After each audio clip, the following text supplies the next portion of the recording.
사자성어 중에 배은망덕이라는 말이 있습니다.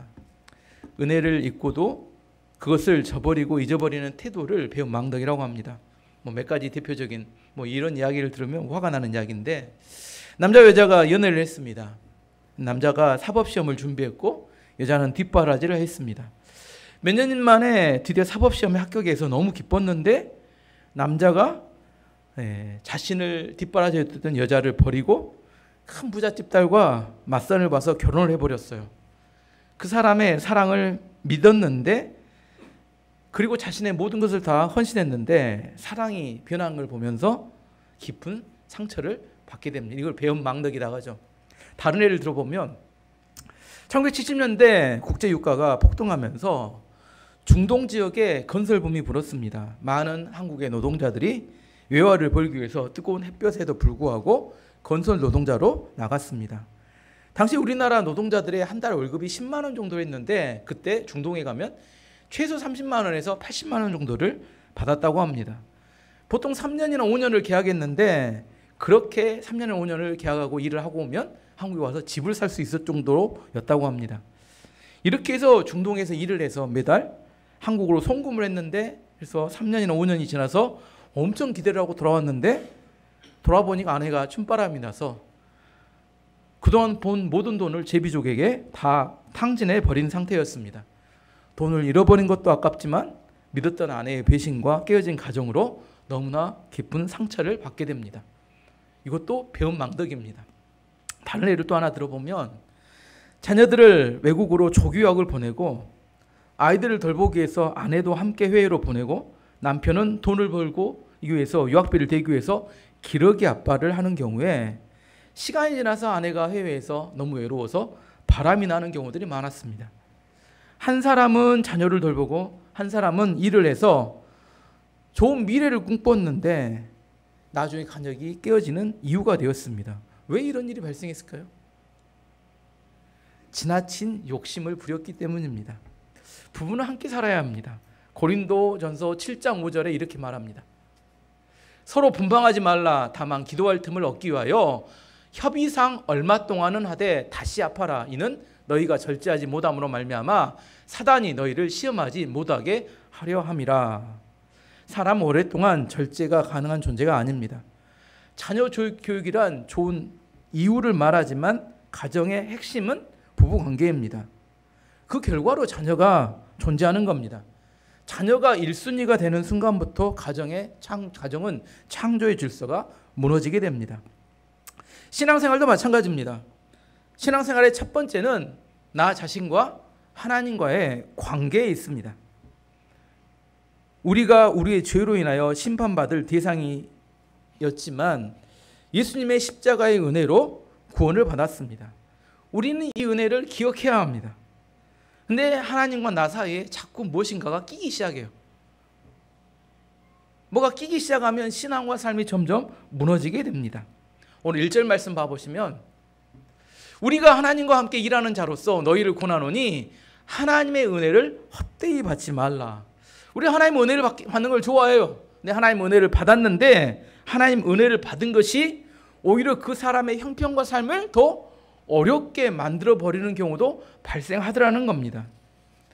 오스카 와일드라는 영국의 작가가 있어요. 이 사람은 1980년대 후반에 활동했던 작가인데 기독교의 가치와 정신에 대해서 많은 글을 썼습니다. 그 중에서 선한 일을 한 사람이라는 글이 있습니다. 이 사람이 묵상을 했어요. 성경에 보면 많은 사람들이 예수님께 병고침을 받았는데 이 병고침을 받은 것까지는 나오는데 병고침 받고 난 다음에 그들이 어떻게 살았을지에 대해서는 성경에 기록이 잘 안 돼 있으니까 이 사람이 혼자 묵상을 해서 글을 썼습니다.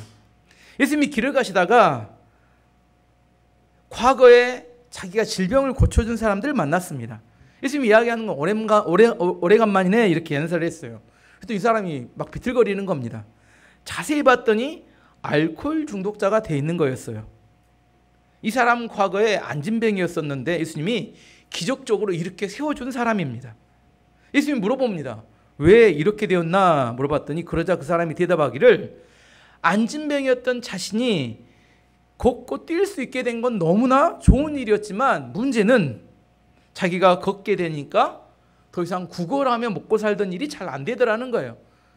안진뱅이가 구걸이 더 편할까요? 걷고 서는 사람이 구걸이 더 편할까요? 안진뱅이가 구걸하는 데는 훨씬 유리합니다. 근데 안진뱅이에서 일어나게 됐더니 이제 뭐가 끊어져 버려요? 먹고 살 일이 힘들게 돼버린 겁니다. 너무 힘드니까 이 사람이 술을 입에 댔는데 그것이 나중에 알코올 중독자가 된 이유가 되었다는 겁니다. 또 예수님이 길을 가시다가 또 한 사람을 만났는데 깡패 두목을 만났습니다. 이 사람은 과거에 맹인이었는데 예수님이 기적적으로 고쳐준 사람이었어요. 예수님이 물어봅니다. 왜 이렇게 되었는가? 그래서 자기가 앞을 보지 못할 때는 억울하고 힘든 일이 있어도 꼭 참았는데 눈에 뭐가 보이니까 억울한 일이 있으면 주먹이 먼저 나가더라는 겁니다. 주먹이 먼저 나가서 몇 번 주먹질을 했는데 뭘 하나 깨달았어요. 주먹이 꽤 세다는 걸 발견했다는 거예요. 그리고 자기의 은사가 하나 또 발견됐는데 은사가 뭐였냐면 사람들을 모아서 조직하는 은사가 있다는 걸 알게 되었습니다. 그래서 깡패들을 한둘 모아가지고 조직했더니 조직폭력배가 되었고 자기가 두목이 되었다는 겁니다. 이 이야기는 은혜를 헛되이 받는다는 게 무엇인가에 대한 이야기를 해주고 있는 겁니다. 은혜란 자격 없는 자가 거저 받는 것을 말합니다. 은혜란 원인이 자기에게 있는 게 아니라 하나님께 있다는 의미입니다.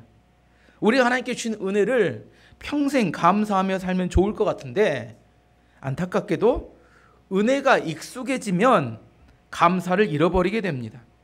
하나님께서 우리에게 은혜를 주신 이유와 목적을 상실하면 은혜 받기 이전보다 훨씬 더 상태가 안 좋아질 수도 있다는 겁니다. 2절 말씀 보시면 이르시되 내가 은혜를 베풀 때 너에게 듣고 구원의 날에 너를 도왔다 하셨으니 보라 지금은 은혜 받을 만한 때요 보라 지금은 구원의 날이로다.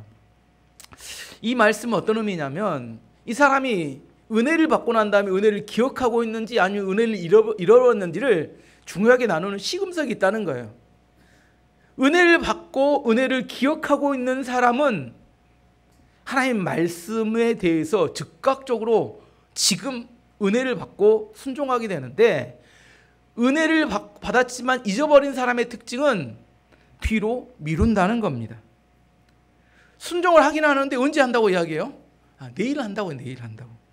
이게 은혜를 잃어버린 증거입니다. 쉽게 예를 들어주면 아까 이야기했던 뒷바라지에서 사법고시를 합격했어요. 남자가. 약속을 이제 하자고 만나자고 하는데 자꾸 이 남자가 약속을 뒤로 미루는 겁니다.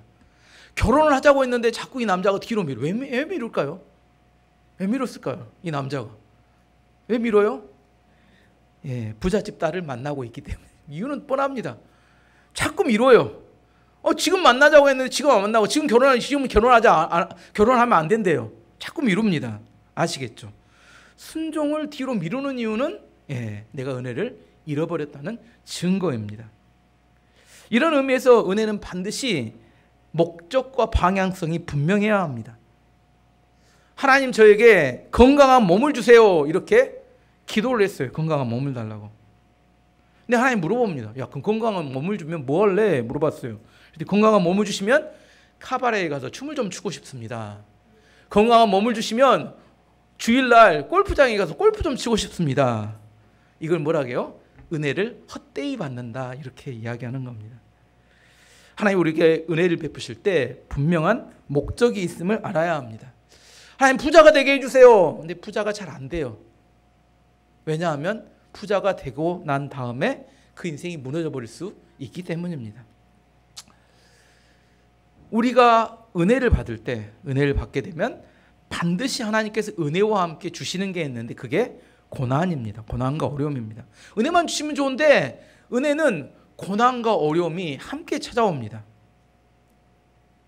아까 안진뱅이가 걷게 되었잖아요. 안진뱅이가 걷게 됐는데 걷게 된 다음에는 뭘 해야 돼요? 이제 생계를 구걸로 더 이상은 해결할 수 없고 뭘로 해야 돼요? 일을 해야 먹고 살게 되었습니다. 안진뱅이로 있을 때는 다른 사람에게 도움을 받아서 사는데 일어나 걷게 된 다음부터는 어떻게 살아요? 다른 사람을 도우며 살아야 합니다. 어리석은 사람이 이렇게 생각합니다. 내가 걷게 되는데도 계속 구걸하며 먹고 살 수 있을 거라고 생각한다는 거예요. 이게 어리석은 사람입니다. 내 안에 은혜가 임해서 일어나 걷게 되면 그 다음부터는 어떻게 돼요?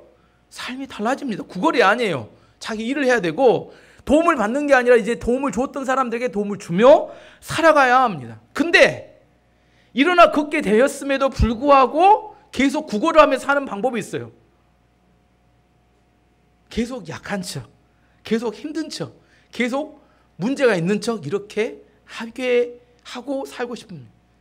우리 마음에 그런 마음이 있다니까요. 과거에 구걸했던 삶의 방법대로 살기 위해서는 뭐예요? 어디 가면 계속 약한 척, 힘들 척, 그래서 원망과 불평을 쏟아내는 겁니다. 예를 들어서 하나님께서 이스라엘 백성들에게 공동체 안에서 고아와 과부들을 잘 돌보라 이렇게 말씀하셨어요. 고아와 과부를 잘 돌봐야 하는 이유에 대해서 뭐라고 하냐면 그들은 스스로 먹고 살기 힘들기 때문이다 이렇게 말씀하십니다. 만약 그들을 돌보지 않아서 그들이 억울한 일로 기도하게 될 때 내가 너희를 심판하겠다 이렇게 말씀하십니다. 출애굽 22장 22절에서 24절까지 말씀 보시면 너는 과부나 고아를 해롭게 하지 말라. 내가 만일 그들을 해롭게 함으로 그들이 내게 부르짖으면 내가 반드시 그 부르짖음을 들으리라. 나의 노가 맹렬함으로 내가 칼로 너희를 죽이리니 너희의 아내는 과부가 되고 너희 자녀는 고아가 되리라. 이게 성경의 정신이자 은혜 받은 사람들의 정신입니다. 하나님의 은혜를 주신 이유는 너 혼자 잘 먹고 잘 살아라는 목적이 아니라 어렵고 힘든 사람을 돌보라고 은혜를 주신 거라는 겁니다. 우리가 삶을 살 때 우리 주변에 어떤 사람이 은혜를 받아 성공한 사람이 있다고 예를 들어 봅시다. 은혜를 받고 성공한 사람이 있을 때 주변에서 박수를 쳐주고 좋아하는 사람이 있는 반면에 주변에 공포에 사로잡힌 사람이 있습니다. 뭔 차이일까요? 어떤 사람이 성공을 하면 주변에서 박수를 쳐주고 어떤 사람이 성공하면 주변에 공포에 사로잡힙니다. 왜 그럴까요? 그 성공하고 은혜 받았던 사람이 주변 사람에게 도움은 주지 않고 자랑만 하면 공포의 대상이 됩니다. 그 은혜 받고 성공한 사람이 자기가 받은 은혜로 주변 사람을 더 많이 섬기고 축복을 나눠주면 주변 사람이 박수를 쳐줍니다. 우리가 자전거를 탈 때 자전거 요즘 잘 안 타시죠? 더우니까. 자전거를 타면 한 시속 10km 정도 서서히 달릴 때는 허리를 꼿꼿이 서고 시원한 바람을 쐬며 갑니다. 이렇게 갈 수 있어요. 근데 시속 30km나 40km 엄청 고속으로 달리려고 하면 선수들이 어떻게 달리던가요? 어떻게 해요? 허리를 바싹 이렇게 엎드려 가지고 이렇게 거의 바다에 닫아서 갑니다. 왜 그래요? 바람의 저항이 너무 심하기 때문입니다. 인생도 마찬가지입니다. 인생이 고속 질주하고 막 급성장해 갈 때 허리를 꼿꼿이 세우면 어떻게 돼요? 수많은 저항과 방해 속에서 인생이 힘들어집니다. 내가 잘 나간다고 생각하고 은혜를 받고 성공한다고 생각할수록 어떻게 해야 돼요? 자세를 숙이고 낮춰야 합니다. 그래야 많은 공격과 많은 이렇게 질타를 피해갈 수 있어요. 조은영 구단이 아시죠? 바둑계 유명한 조은영 구단이 바둑계 대부입니다. 그분이 자기의 제자였던 이창호 구단이 나타나기 전까지 적수가 없었어요. 우리나라와 해외 대회를 합쳐서 160개 대회에서 이상에서 우승했습니다. 조은영 구단이 썼던 책의 제목이 이렇습니다. 챔피언의 무게를 견디라. 챔피언의 무게를 견디란 말은 무슨 말이냐면 챔피언이 되는 것보다 훨씬 더 힘들고 어려운 게 뭐냐면 챔피언으로 유지하는 게 더 어렵다는 거예요. 챔피언 한 번 되는 것은 어떻게 될 수 있는데 그 자리를 유지하는 것은 챔피언의 무게를 견디는 사람만 그 자리를 유지할 수 있다는 겁니다. 챔피언의 무게를 견디기 위해서는 우리가 성공할 때 다가온 고난과 어려움을 잘 견뎌낼 때만이 챔피언의 무게를 견뎌낼 수 있게 됩니다. 챔피언의 무게를 견디지 못하는 사람은 어떤 삶을 사느냐? 특징이 있어요. 조금만 일이 잘 풀리면 정신을 못 차립니다. 왜 정신을 못 차릴까요? 자랑하고 싶어서 정신을 못 차리고, 누구에게 무시당한 일이 있으면 억울함을 풀려고 정신을 못 차리고, 다른 사람에게 인정받고 싶어서 정신을 못 차리게 됩니다. 그 사람은 뭐예요? 챔피언의 무게를 견디지 못하게 됩니다. 내가 잘 되고 잘 나갈수록 어떻게 해야 그 자리를 유지할 수 있어요? 아까 자전거 탄 사람처럼 바에 바싹 엎드려서 다른 사람이 그 사람이 있는지조차도 모르게 내가 살아갈 때 그때 그 자리를 유지할 수 있게 됩니다. 사무엘상 16장을 보면 다윗이 아들 압살롬의 반역으로 예루살렘에서 도망가는 장면이 나옵니다. 아들이 반역을 일으켜 자기를 죽이려고 하니까 도망칩니다. 그때 시므야라는 사울왕의 친척이 도망가는 다윗을 쫓아오면서 저주와 악담을 퍼붓습니다. 말도 안 되는 이야기를 합니다. 사무엘하 16장 7절 8절 보시면 시므이가 저주하는 가운데 이와 같이 말 아니라 피 흘린 자여 다윗에게 이야기하는 겁니다. 사악한 자여 가거라. 사울의 족속의 모든 피를 여호와께서 내게로 돌리셨도다. 그를 이어서 내가 왕이 되었으나 여호와께서 나라를 내 아들 압살롬의 손에 넘기셨도다. 보라 너는 피를 흘리는 자이므로 화를 자초하였느니라 하는지라. 요압은 이런 겁니다. 너 그럴 줄 알았다. 깨소금이다. 사울 왕을 죽이고 내가 왕이 되었다고 뻐기고 돌아다니더니 쌤통이다. 하나님께서 지금 너를 심판하고 있는 중이다. 이런 이야기를 하니 이 이야기를 듣고 있던 다윗이었대요. 찬불이 나죠. 그걸 듣고 있던 옆에 있는 부하들이 저놈을 가서 죽여버릴까요? 이렇게 물어봅니다. 그때 다윗이 이렇게 대답합니다. 사무엘하 16장 11절 11절 말씀 보면 또 다윗이 아비새와 그 모든 신하에게 이르되 내 몸에서 난 아들도 내 생명을 해하려고 하거든. 하물며 이 베냐민 사람이랴 여호와께서 그에게 명령하신 것이니 그가 저주하게 버려두라. 혹시 여호와께서 나의 원통함을 감찰하시리니 오늘 그 저주 때문에 여호와께서 손으로 내게 갚아 주시리라 하고.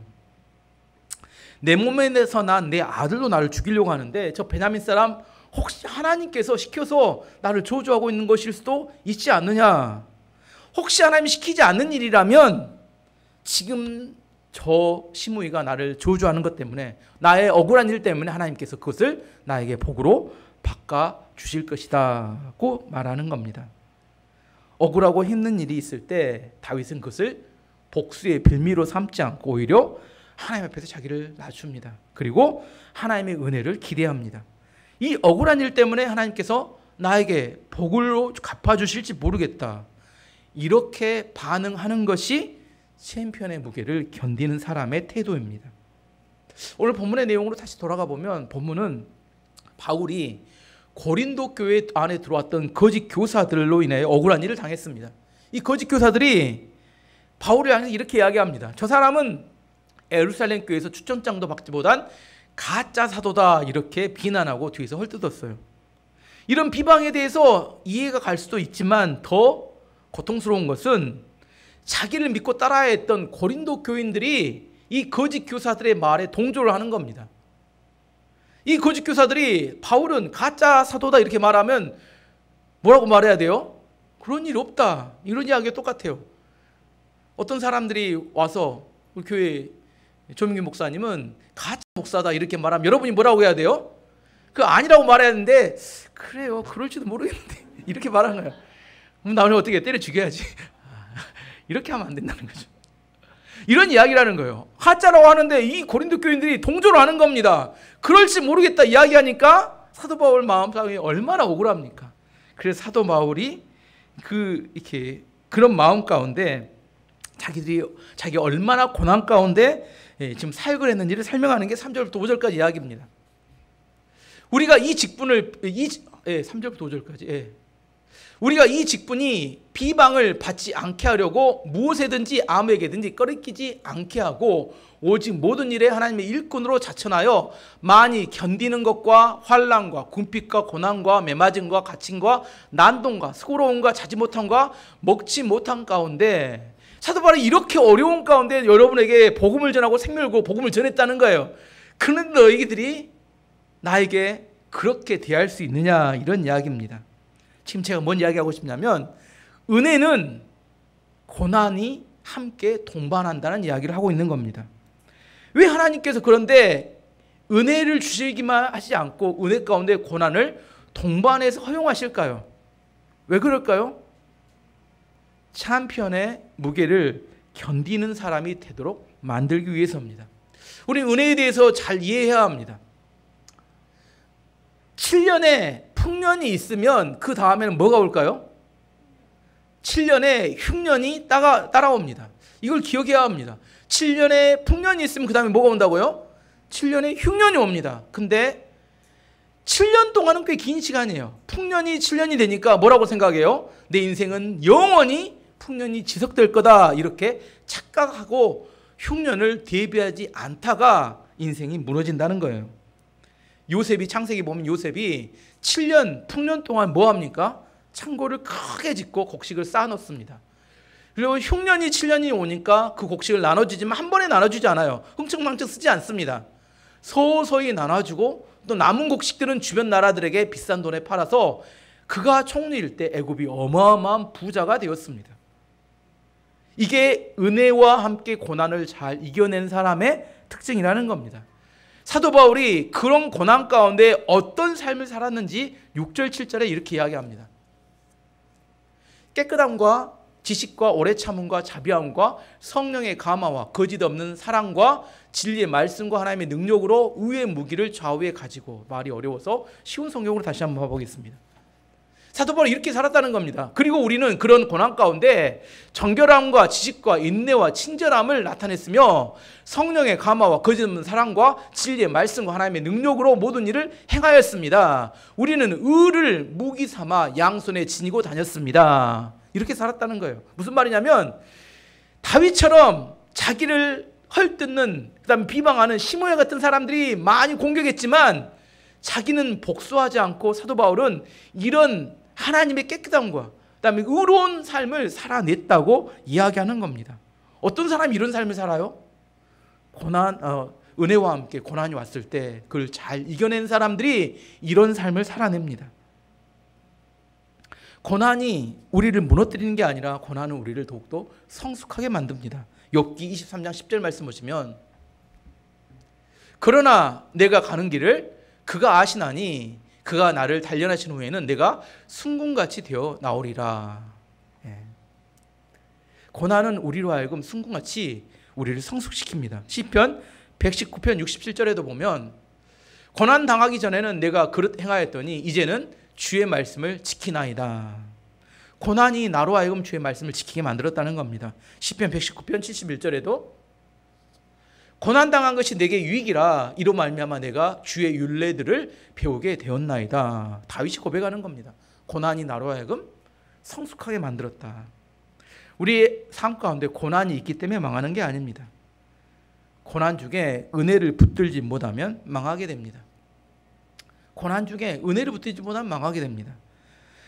고난이 없는 은혜를 사람들은 추구해요.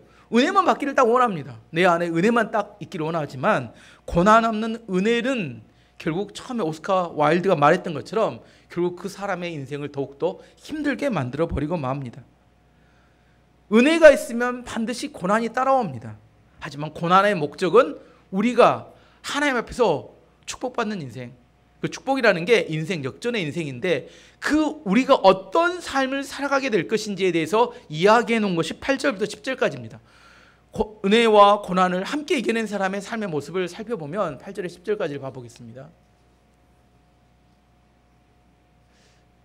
우리는 영예도 얻었고 모욕도 받았고 비난과 칭찬도 받았습니다. 우리는 거짓말쟁이로 취급받았지만 사실은 진리를 말하였습니다. 몽연인 취급을 받았으나 사실은 유명한 사람들이며 죽은 자로 여겨지기도 했으나 보시는 바와 같이 우리는 살아있으며 매를 많이 맞았지만 죽지 않았습니다. 또 슬픈 사람 취급을 받았으나 우리는 항상 기뻐하였으며 가난한 자 같으나 많은 사람을 부유하였고 아무것도 가지지 않는 자 같으나 우리는 모든 것을 소유한 사람입니다. 무슨 말이냐면 은혜와 고난을 잘 이겨낸 사람은 겉으로 보았을 때, 다른 사람이 보았을 때는 거짓말쟁이 같고 무명인 같고 죽은 자 같고 매를 맞고 슬픈 사람 같고 가난한 사람 같고 아무것도 아닌 사람 같습니다. 왜 그럴까요? 왜 겉으로 봤을 때 이런 사람일까요? 어떻게 했으니까? 자전거 바에 바싹 엎드렸기 때문입니다. 뭔 말인지 지금 이해하지?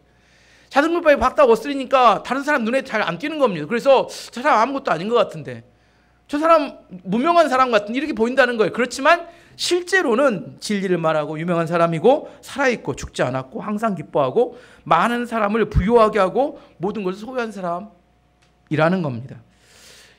인천공항의 면세점 직원이 하는 이야기입니다. 중국에는 정말 큰 부자가 많은데 면세점에 1년에 30억을 카드로 긁는 VVIP가 있다는 거예요. 1년에 30억이면 한 달에 2억 5천만 원입니다. 한 달에 2억 5천만 원이면 하루에 한 7, 800만 원을 매일처럼 이렇게 카드로 긁어야 이 30억을 쓸 수 있어요. 근데 1년에 30억씩을 쓰는 그런 VVIP 중국에 아줌마가 계시대요. 그 이야기를 듣더니 어떤 목사님이 하시는 말이 1년에 30억을 써야 그 마음의 공허함이 채워지는 거 아닌가. 왜 막 계속해서 카드로 긁어요? 마음의 공허하니까 그걸 채우려고 긁는다는 거예요. 반대 예를 들어보면 애플, 이렇게 우리 아이폰을 만들었던 창업자 스티브 잡스는 항상 똑같은 옷만 입습니다. 어디 이렇게 발표로 나갈 때. 똑같은 옷은 아래는 리바이스 청바지를 입어요. 항상 똑같습니다. 위는 타틀넥을 가진 이렇게 위 옷을 입어요. 신발은 뉴발란스 신발을 신습니다. 뭘 신다고요? 뉴발란스, 리바이스 청바지, 터틀넥. 여러분들 그렇게 입어보세요. 혹시 부자가 될 수 있는지.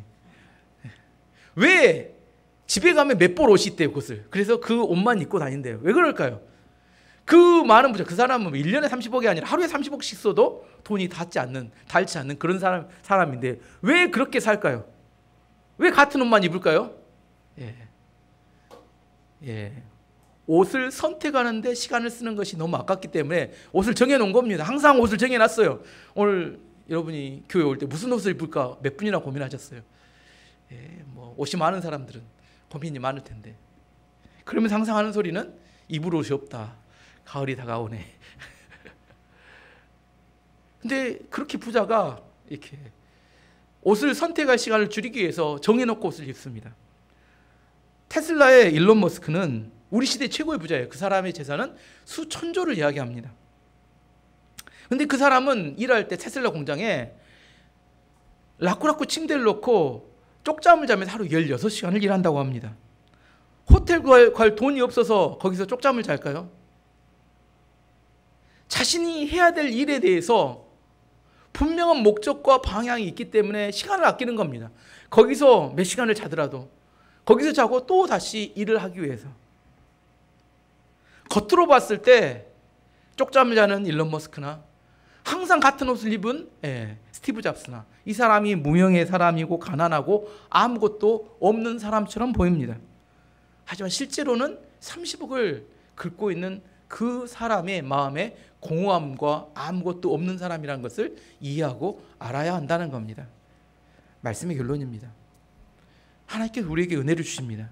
근데 그 은혜는 반드시 고난이 동반된다는 겁니다. 그 고난으로 하여금 하나님께서 우리에게 챔피언의 무게를 견디는 능력을 길러주고 마침내 우리 인생의 역전에 놀라운 기적을 만들어냅니다. 사람들은 겉모습에 집중합니다. 하지만 하나님께서는 뭘 보세요? 우리의 마음의 중심을 보십니다. 오늘도 여러분이 어떤 마음의 중심을 갖고 있는지 하나님은 우리의 마음의 중심을 보십니다. 하나님께 마음의 중심이 있는지 아니면 사람들에게 마음의 중심이 있는지 하나님께 마음의 중심이 있기를 바랍니다. 주일날 예배는 하나님께서 은혜를 베푸시는 시간이에요. 하나님의 은혜 받을 만한 마음의 중심을 갖고 오시기 바랍니다. 예배는 언제부터 준비하는 거예요? 토요일 저녁부터 준비하는 겁니다. 주일날 아침에 준비하는 게 아니라 옷도 미리 골라놓으세요. 아침에 뭘 옷을 고를까 막 고민하다 늦지 마시고 예배를 하나님께 준비하시고 예배를 하나님께 드리시고 하나님의 예배를 축복하실 만한 그런 예배를 드리시기 바랍니다. 그것이 하나님을 통하여 우리 가운데 인정받고 많은 열매를 맺고 하나님 안에서 살아가는 축복과 은혜 가운데 살아가는 삶의 비결입니다. 이번 한 주도 하나님의 주신 은혜와 고난을 통하여 큰 축복을 받는 한 주가 되시기를 축원합니다.